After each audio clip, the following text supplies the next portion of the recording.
Vai. Bom dia, meu nome é Geoá. O tema do meu livro é número.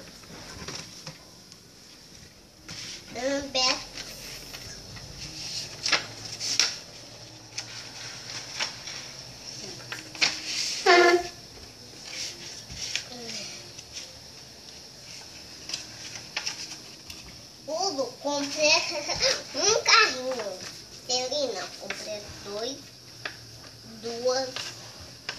duas bolas. Hugo, compra 3 livros. Celina, comprou 4 lápis. Celina e Hugo compra 5 bolinhos. Uhum.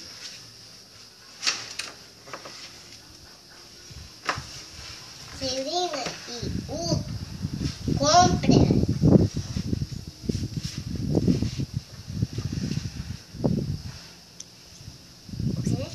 6 biscoitos. Isso. Hugo compra 7 rosas. Celina compra 8 maçãs. Certo. 8 maçãs. Laranja. Laranjas, isso, laranjas. 8 laranjas. Udo. Hugo compra 9 maçãs.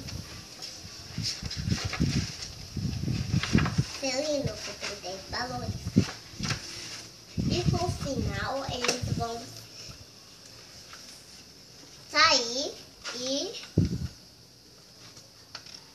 Sim!